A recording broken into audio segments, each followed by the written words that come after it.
Ya, Assalamualaikum warahmatullahi wabarakatuh.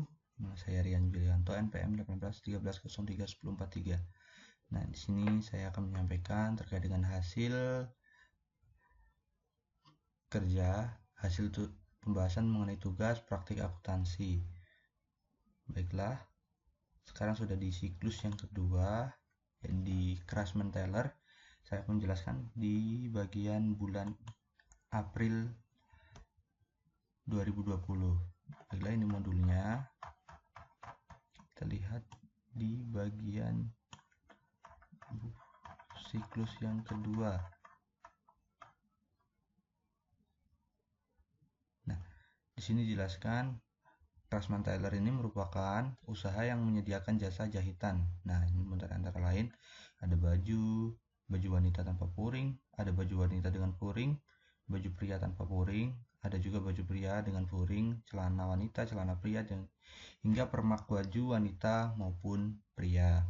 Di sini juga tertera harga persatuannya saat mengerjakan jasa ini.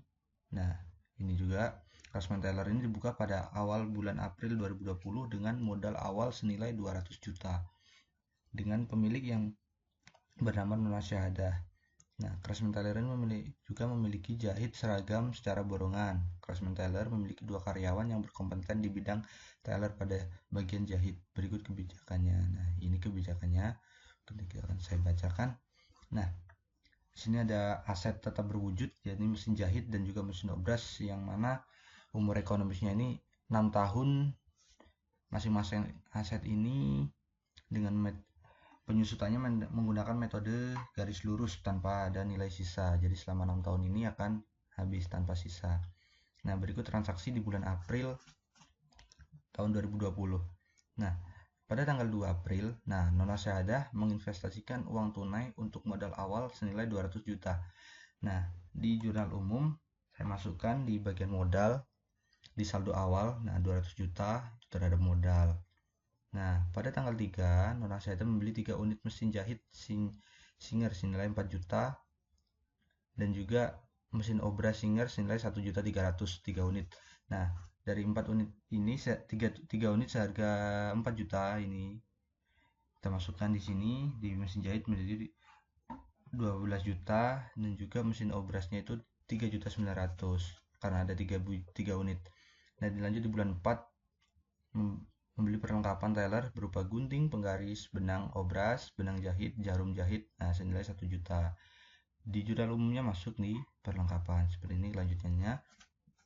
Di tanggal 6 menyewa ruko untuk kegiatan. Nah, ini rukonya selama 3 tahun senilai 63 juta. Nah, di sini saya masukkan menjadi beban sewa terhadap kas karena mengurangi uang kas secara tunai 63 juta. Nah, berikut ini adalah transaksi tanggal 10. Nah, menerima jasa tailor. Jadi udah dapat jasa nih terkait dengan usahanya tadi. Nah, mulai dari satu bojong potong ini nih. Nah, kita lihat di sini lagi. Satu potong pengerjaan baju wanita tanpa puring. Nah, kita balik lagi di sini. Satu baju wanita tanpa puring nih seharga 160.000 tiap bajunya. Nah, begitupun seterusnya. Nah, di transaksi pada jasa yang diterimanya pada bulan 10 April itu ada yang secara tunai. Secara tunai saya masukkan di kas senilai 605.000. Ada juga yang masih kredit, masih saya masukkan di piutang 580.000 terhadap pendapatan jasa, pendapatan 1.185.000 rupiah. Nah, begitu melanjut di transaksi pada tanggal 12. Nah, Craftsman-Taylor menerima lagi nih jasa terkait dengan usaha tailornya. Nah, ini juga tadi baju wanita tanpa puring tunai. Lanjut di baju pria tanpa puring juga kita balik lagi lihat di sini. Nah, ini di bagian spesifikasi tentang harganya tiap bijian. Nah, di sini tanggal 12 ini semua karena tunai, nggak ada yang kredit, jadi saya masukkan di kas terhadap pendapatan senilai 700.000. Nah, lanjut. Nah, pada tanggal 13 Nonasyadah itu membayar beban utilitas 1.500.000 secara tunai. Nah, ini mengurangi kas lagi karena secara tunai. Di tanggal 15 menerima pelunasan atas transaksi. Nah, tadi karena ada yang masih kredit ya, jadi piutang pada tanggal 10 tadi. Nah, ini saya masukkan di kas mengurangi piutang 160.000 karena satu potong baju wanita tanpa furing. Lanjut di tanggal 17 menerima pelunasan atas transaksi tanggal 10. Nah, masih di menerima piutangnya tadi di tanggal 10. Masih ada di tanggal 17. Nah, saya masukkan di kas terhadap piutang senilai 280.000. Pada tanggal 18, nah, membeli lagi nih perlengkapan karena mungkin perlengkapannya sudah mulai habis di tempat usahanya. Nona Syahada membeli lagi senilai perlengkapan berupa benang jahit, dan benang obras senilai 500.000 secara tunai. Dan ini mengurangi kas terhadap perlengkapan. Nah, perlengkapan ini bertambah mengurangi kas senilai 500.000. Nah, pada tanggal 20 menerima lagi pelunasan karena masih ada nih di transaksi tanggal 10 tadi. Nah, pelunasan baju jahit pria dengan furing satu potong tanggal 20 saya masukkan di kas terhadap piutang 140.000. Nah, pada tanggal 21 Craftsman Tailor mendapat lagi jasa. Nah, ini pada tanggal 21 April ada yang kredit, ada yang tunai, ada yang kredit juga. Nah, ini saya masukkan di jurnal umumnya tanggal 21 April itu ada kas, ada piutang terhadap pendapatannya senilai 1.805.000. Lanjut di tanggal 24 menerima pelunasan karena ini tadi di tanggal 21 ada yang masih kredit. Nah, di sini mendapat pelunasan lagi seperti yang tadi juga karena menerima pelunasan itu mengurangi piutang. Alhasil di sini saya masukkan di jurnal umum kas terhadap piutang senilai 320.000. Dan di tanggal 25 April, nah membayar gaji karena tadi ada 2 karyawan yang memang berkompeten di bidangnya senilai 3.250.000 itu tiap satu karyawan dikalikan 2 menjadi secara tunai. Saya masukkan di sini di beban gajinya 6.500.000 mengurangi kas 6.500.000 juga. Pada tanggal 27 Craftsman Tailor menerima jasa lagi. Nah, ini ada yang tunai juga, ada yang kredit juga. Nah, di sini saya masukkan di tanggal 27 ada kas, ada piutang, ada pendapatan. Kasnya 570.000, piutangnya 1.340.000 terhadap pendapatannya 1.910.000. Nah, pada tanggal 29 pengambilan uang pribadi untuk keperluan perbaikan kendaraan pribadi senilai 1.200.000. Jadi ada prive di sini di tanggal 29 yang diambil oleh Nona Syadah untuk mengurangi kas. Jadi di sini prive terhadap kas 1.200.000. Nah, pada tanggal 29 juga menerima pelunasan atas transaksi pada tanggal 21 atas jasa jahit celana pria 2 potong. Ini tadi karena di tanggal 21 masih ada yang kredit atau piutang. Nah, di sini ada yang melunasi di tanggal 29. Saya masukkan di sini kas terhadap piutang karena mengurangi piutang. Dan di tanggal 30 menerima jasa pelunasan atas transaksi tanggal 27.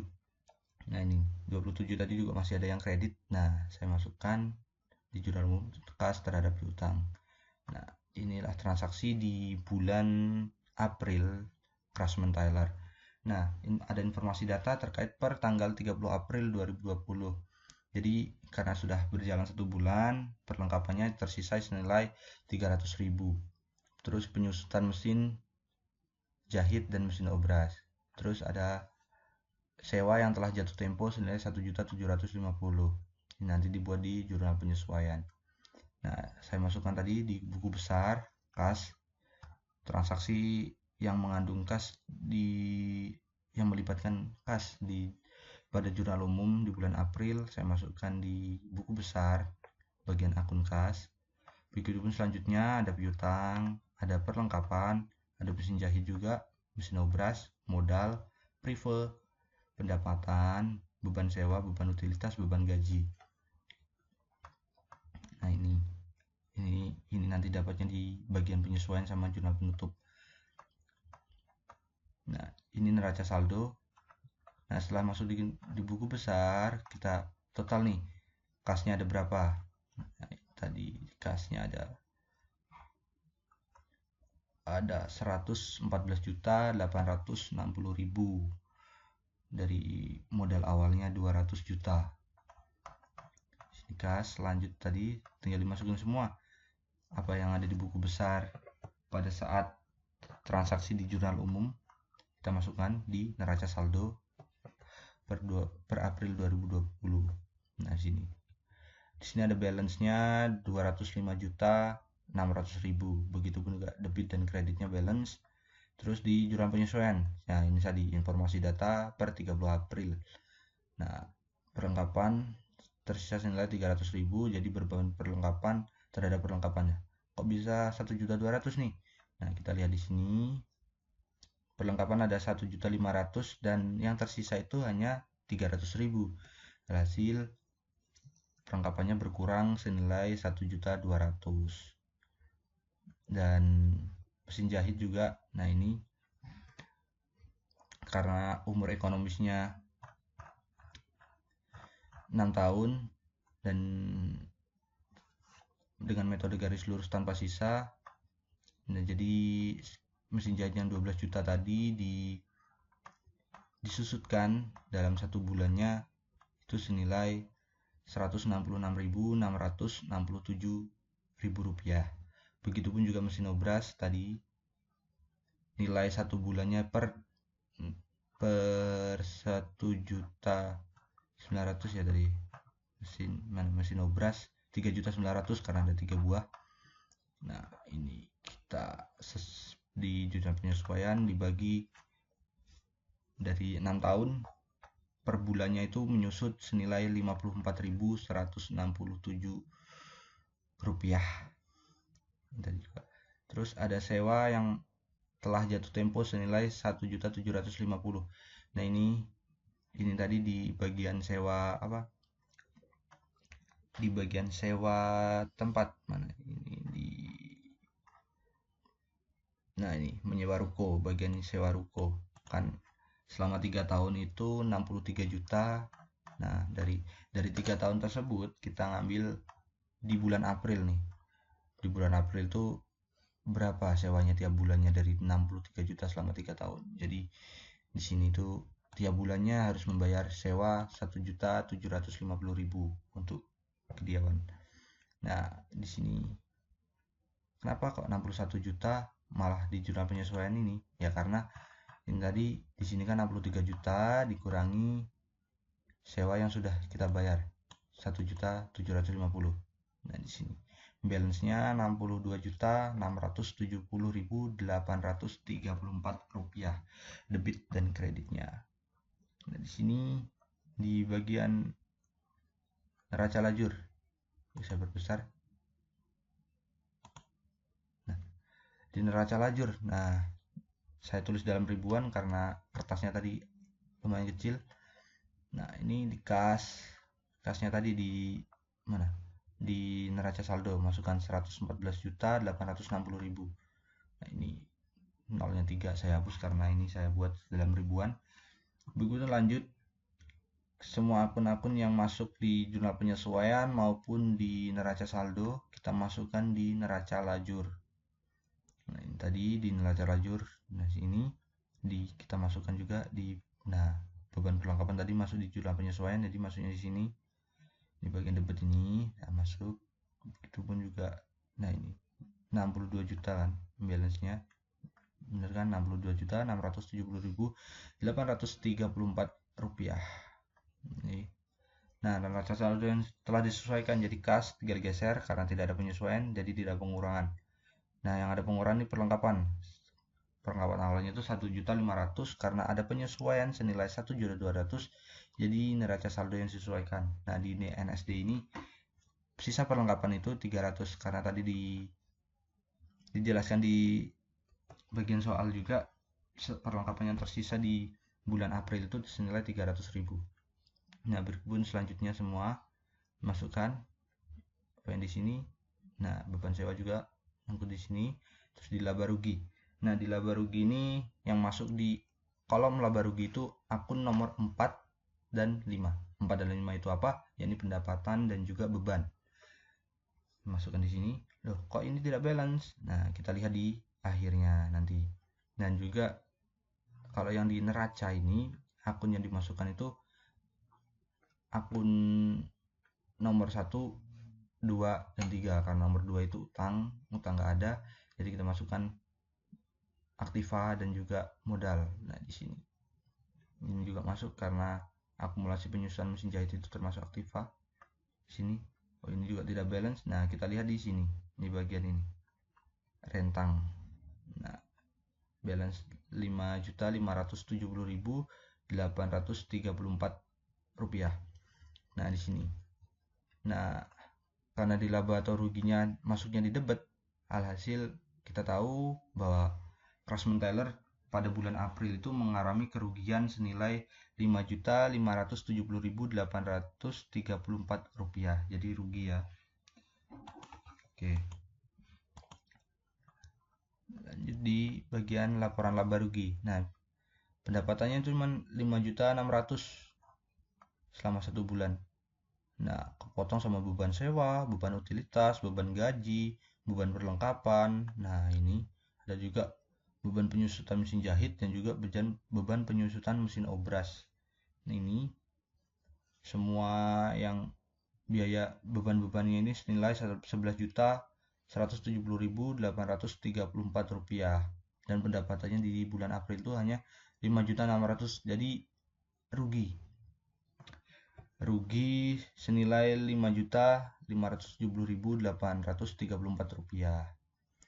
Nah, di laporan perubahan ekuitas atau perubahan modal untuk periode yang berakhir pada bulan April, nah modal nasabah itu 200 juta. Nah, untuk menutupi ruginya dan juga pengurangan dari privo pengambilan pribadi tadi, terus kalau di total senilai 6.770.834 rupiah. Jadi 200 juta modal. Nah, karena ada kerugian dan pengambilan pribadi tadi, jadi modal akhirnya tinggal 193.229.166 rupiah. Nah, selanjutnya di kolom neraca, ya, seperti yang tadi dimasukkan di kolom neraca itu akun 123 atau kas, aktiva, dan juga kewajiban ataupun ekuitas.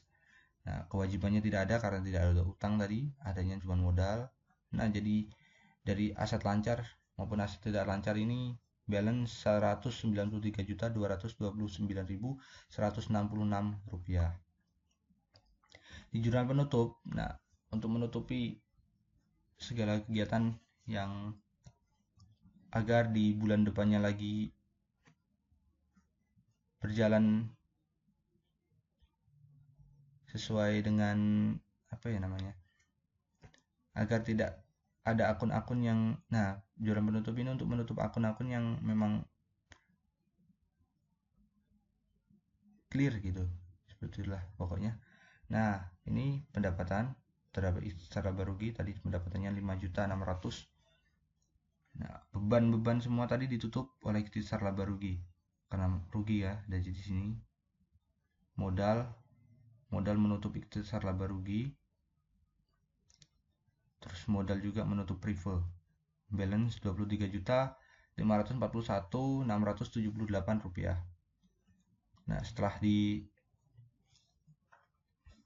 jurnal penutup barulah masuk ke neraca saldo setelah penutupan. Jadi beban-beban kenapa tidak di sini? Karena beban sama pendapatan sudah ditutup di sini di jurnal penutup. Nah, jadi yang dimasukkan itu ya neraca saldo setelah penutupan, karena kan neraca saldo itu akun nomor 1, 2, 3. Nah, ini ada kas, lanjut piutang, perlengkapan, sewa dibayar di muka, mesin jahit, mesin obras, akumulasi penyusutan, dan juga modal. Jurnal pembalik, nah ini beban sewa dan sewa dibayar di muka. Di sini tadi kita balik di bagian jurnal penyesuaian. Dan akun-akun di sini yang masuk di jurnal penutup ini sama di penyesuaian tadi dimasukkan juga di buku besar. Nah, ini ada penyesuaian. Nah, biar memang tertutup. Memang ini juga nutup, kita masukkan di sini. Oke, sekian untuk siklus pada bulan April yang telah Seringan sampaikan. Terima kasih. Assalamualaikum warahmatullahi wabarakatuh.